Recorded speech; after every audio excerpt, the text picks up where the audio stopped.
Just get me how much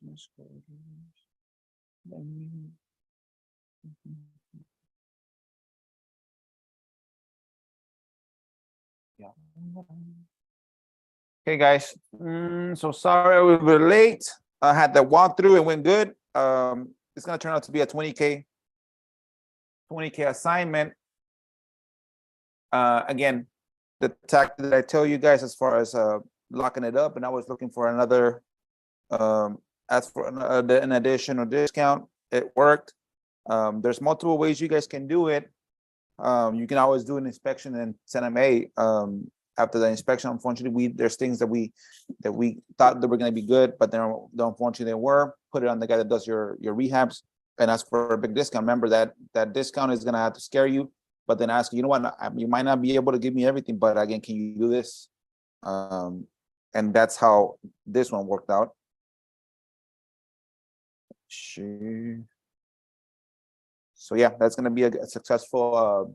That one was an RBM that it became a follow-up, back and forth until he was able to get it done at the right price that made sense.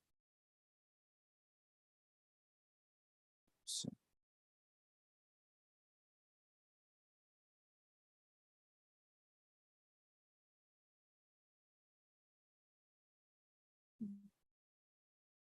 On my life, let me see. It looks like I'm alive. Hold on. So that's one of the deals that I was telling you I was going to talk about. So that'll be a 20K assignment. We'll probably close in probably this month. The other one that I told you was an SEO. So I got called. Remember, SEO is basically websites, Gmails, GMBs, where people call you when they find your stuff. Well, okay, this guy called me from Florida. He had a property here locally where I'm from. He said that the owner was, what's it called? Had a property in Florida, sold that one, and wanted to sell this one as well. We were able to, what's it called? It says it on the live, but do I see myself? Make sure. Sorry.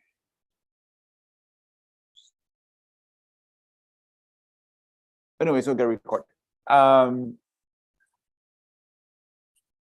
So then he calls me, hey, you know what? I got a deal. Why am I not live?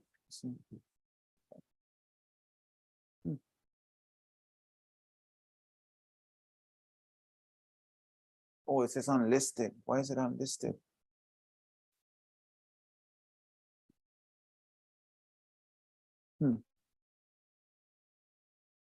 See? I don't know.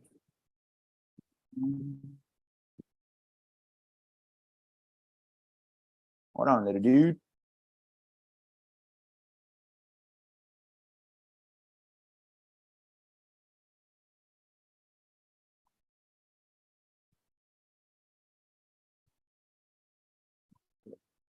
I don't know, would it switch it to public? Let's see. Refresh this. Let's see now. Hold on here, dude. Get my puppy here. Trying to get my attention. So yeah, so that deal, the guy calls me from my SEO. I asked him, how'd you find my number? He said, I found you online. Okay, perfect. So he says he has a property here where I'm from. He wanted 95. I'll tell you, you know what? Okay, let me go look at it. Unfortunately, I won't be able to give you 95. I can close it at a price, but not 95 because it's a wood house, and here in my area, those wood houses don't sell as regular as other ones, as slab houses. So then he was okay. Go look at it. I looked at it. I gave him a price before I went to look at it. I'm probably gonna be in the 70, 73. That was my target. So I went to go look at it. It looked good. So then you know what he said? He wanted 95 first, and then he said, "Can you do 97? Can you do 77?" I offer him 73. Like, let me go look at it. Maybe I can give you a little bit more with once I go look at it. So then I went to go look at it. I saw it before I went to go look at it. I called one of the guys that buys in that area, and I told him, you know what, let's go see this property. So you can give me the price, and then I can reverse engineer it. Remember, I already have him at 73. He's like, let me see what this guy says. I told this guy where I took it, you know what, this lady wants 105 for this property. It's wood. It's a nice location. Let's go see it and let me know what your price is. These guys are solid, the ones that I went to go look at the property. So I know they'll close on it. So yeah, he's like, yeah, we can do 87. So okay, I signed up the agreement. I told my guys, hey guys, I'm gonna need you guys to pay me outside of escrow, like a marketing fee. There's like, oh, we're cool, don't worry about that. So then yeah, so I called the guy from over there. I tried to negotiate. I ended up being that at 77 his price, but I brought him down from 95 that he wanted to 77. So I locked it up. I signed the assignment with my buyers, which I know already. I have the relationship, and they're gonna pay me outside of escrow. So I don't know how much the guy is gonna get, the initial guy. I don't know how much he has to lock it up for, but what I'm gonna get is gonna be 10. 77 minus plus 10 is 87, which was my sales price. I didn't even negotiate with my guys because I know them. So like I locked that one up. So yeah, that's an SEO lead. The guy called me. It's gonna be it was gonna be like a double assignment, but I didn't even do a double assignment. I just told him, you know what, just pay me outside of escrow. Now I have a relations with these guys, so I didn't even ask for anything. I didn't sign no document. Just tell them over the phone, hey, you know what? Okay, we're closer at 77. Just pay me the marketing fee on the outside. Cool. So yeah, that's that deal, guys. The SEO that I was telling you guys. So yeah, a quick 10K. Get the call on the 20th, the 23rd, 22nd, no, today's 24th. Got the call on Wednesday. I went to go see it on Thursday with the guys. I locked it up on Thursday. So within 48 hours, I made 10K. Again, the reason why I made 10K is because I have my SEO lined up already. My SEO, my GMBs, that's how they found me. So the way they found me, I was able to do that. And I know my solid buyers, they buy the type of area, which is good. So for them, they'll probably make 30 on the other end. They'll probably have to put some stuff. I made 10, they made 30. It's a win-win for everybody. So that's that one. What else did I tell you about? So that's that one. So that's 10K. The other one where I'm gonna make 5K, the same thing. This lady, I called her. Let me look at it. Let me see how I looked at it. It was an RVM for a hot zone. I've been talking to her probably for maybe like 2 weeks. So she had 2 failed buyers that fell through, right? So she was a little bit disappointed because that had happened, where a couple of buyers had made an offer, locked it up, and then he's like, no, they're telling me the bank's not financing, et cetera, et cetera. BS. So that's my leverage. I told her, the price I'm gonna give you, it's not gonna be the price that you might want to go through it and like it, but it's gonna be the price that I can buy it. I can tell you more, but if I can't close it, I'm gonna be just with those guys. So she said, okay, yeah, go ahead and do that. So then I went to the same thing. I took the same guys that I got got that wood house were the guys that I asked them for this one. I took them with me on a walkthrough, and they tell you, well, what's your best price you can give me? And he's like, I can probably do 110.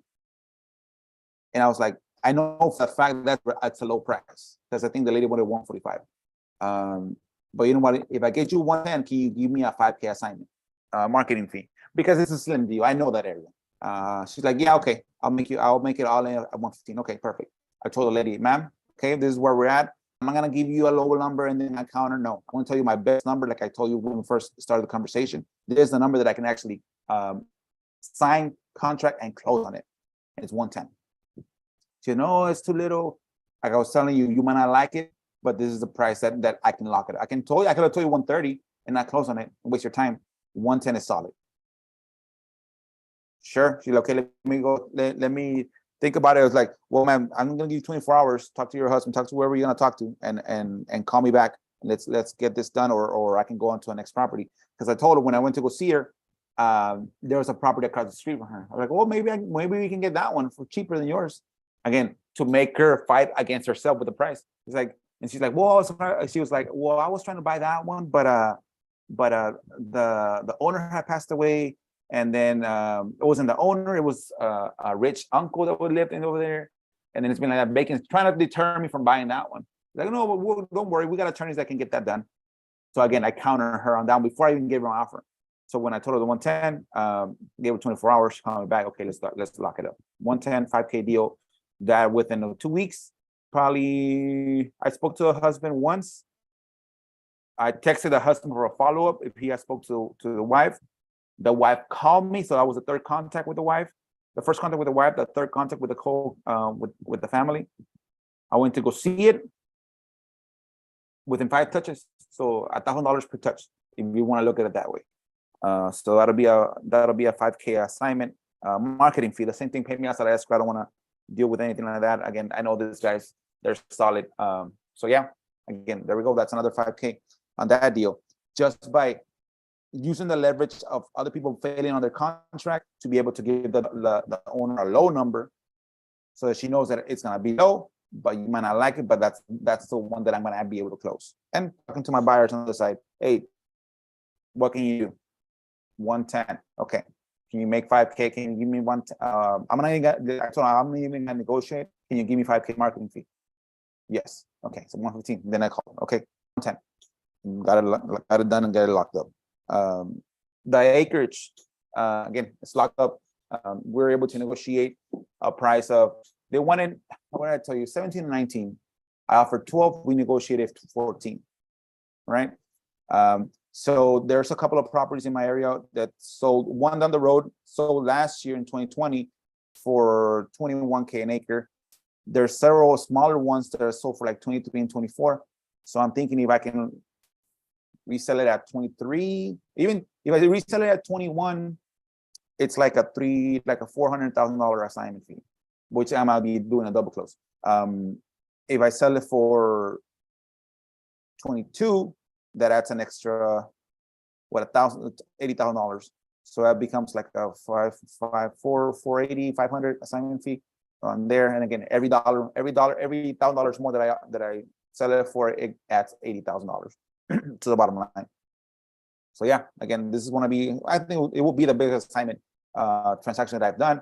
That one came from if you guys want to reverse engineer it, that one came from an RVM to him. He said, no, but I have this. It took what, maybe like a month and a half to, again, and I bought 2 courses for land deals. And they say, yeah, land deals take long as far as conversating, because remember, don't be too aggressive. Like if it's a house, no, land deals take a long time. Don't push too much the client. So I was following up with him maybe every 10, 15 days. And hey, Mike, I know you're busy, man. Did you get a chance to look at the numbers? He's like, oh, no, I have. Okay, no worries, man. Hey, enjoy your day. Call me when you're ready. That was basically my follow-up. And yeah, so now it's locked up at $1,110,000, $1,120,000. So if I can sell it for $1,600,000, $1,700,000, again, you know the difference. That's going to be a good day anytime. So yeah, it's craziness. The other piece, the piece deal, that one, it's already gonna go live today at 109. I do have an offer before it goes live at 94,000, and that makes it. I'm gonna pay the lady that's bringing me the buyer 5,000. So if I lock it up at 94,000, that's 89 minus 65, 24,000, maybe 22 with a couple of things. I get. What did I do with that? As a sub 2, so I paid the lady her equity, which is around 26 something. I sub 2 the property. I paid 1 mortgage payment already because she was late when we acquired it. It's okay. It's real low. It's like $400, $398. So that one I already paid it. What I did, I paid was $100 to clean it out, $260 to get all the trash out of there. And that's it. I bought a lockbox because all of them right now that I have are in houses. So I bought a lockbox for like $40. I locked it up. I spoke to my lady. Hey, can you look at it? It's like I offered her. She also buys. She's like, give me 85 for it. And she's like, for her. She's like, no, I can do that. Well, sell it for me. I want at least 90. But if we want to list it before we list it, 90, 95 before we list it. If not listed for 109, let's see how it goes out. She's gonna list it today. And then she took a guide right now she took two guys, one to offer me 85 and one, no, 88. But that one, the lady that finds me the buyers brought in another lady. Okay, whatever. And they both want to make 5,000. So that's 10,000. So at 88, I get 78. It's a slim deal. It's like 10,000 around there, $10,000. And I was like, no, I know I can get more for this property. I know it's worth more than that. So like, no, if they can, if in encounter with them, they can. I was okay. 95 deal giving 10 to my dispo ladies, and then just making the difference was going to be like 18 around there. That was a good deal for me. But they didn't want to go down the price. So I opened the price to 95. The counter was at 88. So I tell you now, listed. And then she took a guy today. He made his initial offer at 85. We counter at 95. We told her we're gonna list it 109. And it's gonna sell for around 105. So you have a 10K discount if you want to do that. Why would I do that? Quickness. Again, nobody knows about it. It's quick, we close and everything. So that was that one. So that's gonna be what, like a $24,000 assignment fee, sub 2 and everything getting done. I recorded the memorandum of contract with that property that I told you guys last time, where the lady called me. She was talking shit about the realtors that they don't want to sell it for her because they failed at following through. We lock it up just for the purchase price of the past due and everything. She calls me later. I was going back and forth with the bank to get the payoff. She calls me. She says, you know what? I already have a realtor to sell it for me. Like, what are you talking about, lady? We have a contract. It's legally binding and you're going to sell it to me. She had the realtor call me, and then the realtor said, no, your contract's not valid. Okay, perfect. I don't want to deal with it. I got a memorandum of contract, printed it out, got it notarized, and then got it recorded. I will wait for it to sell. They haven't listed it. So I don't know how that's going to work out, or how it's got that being listed. So yeah, that was it. The other property I'll probably close next week. The one that I got for 40, sold it for 90 something, I think. What I needed to do, I used to have here in my other office, I used to have a whiteboard. What's it called? The contracts of what's in contract, what's in escrow, etc. I need to go back to that because I have it on the computer, but I needed to see it every single day. As soon as I walk into the office, I want to see it. So I'm gonna get something right here to do something like that so that I can see it. But yeah, guys, that's been the week. A C buyer, I was able to negotiate with them to give me a year's worth of subscriptions at 480, which is like $2 a lead, which is nothing. I have one lead from there that I'll probably buy for 30. I can probably sell it for 60. So that'll pay for the whole year and multiple years. So that's one of them that's why I like C buyer, because maybe they're like out of 80, if I get, once I get at the end of the day, at the end of the month, at the end of the year, it'll be around 40 leads times we got April, it's March, April, May, June, July, August, September, October, November, December, 10 months times 40 times 10, I'll get around 400 leads at the end of the year. If I can convert one, then it's not the C buyer, it's me. You know what I mean? So that's, and at 480 times 10 months, 4,800. That's gonna be my fee for that. The reason why is because I told you guys, oh, I'm gonna send a text to this guy for my stapler. My bandit signs are staying up much more.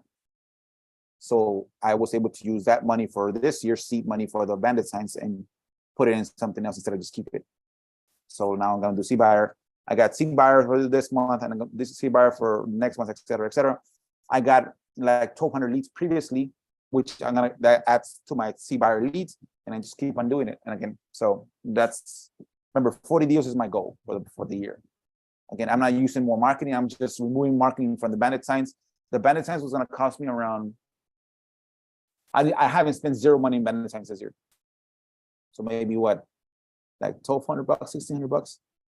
I don't have my VA collar. So that saves me what? I was paying him, it was a more expensive one.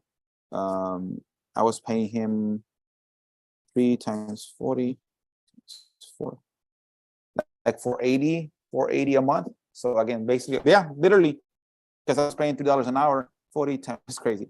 40 times 3 is 120 times 4. 480. So again, his money is gonna go to the C buyer lead, and I'm picking up all the costs. Once it comes as a C buyer lead, I call them right away. I have 7 numbers, and I have my personal number that's the SEO. So that one's a little better. It doesn't come out as scam likely. I call them, they don't answer me. Hey, I send them a text through my phone, through the Mighty Text. I have a template. Hey, whatever. As a homeowner, you responded to our Get Cash Offer email or text on your house. Should I call you, or you want me to email you at? The reason why I give all that information so that I know that I'm not just calling randomly. I got their address, their name, that they responded to an email or a text, and I have their email. So again, that kind of gives you social proof.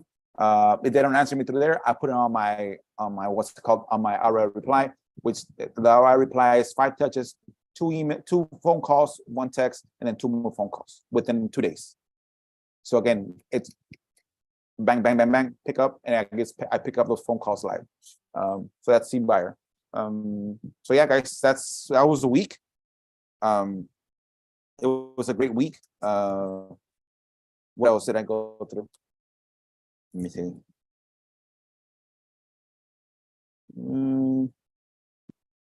So yeah, that was it. I was gonna tell you guys. So I'm making 20 on this one. Like, if you look at it, this week I probably put an escrow around 20, 30, 35. If I set to it, probably around 40K in escrow.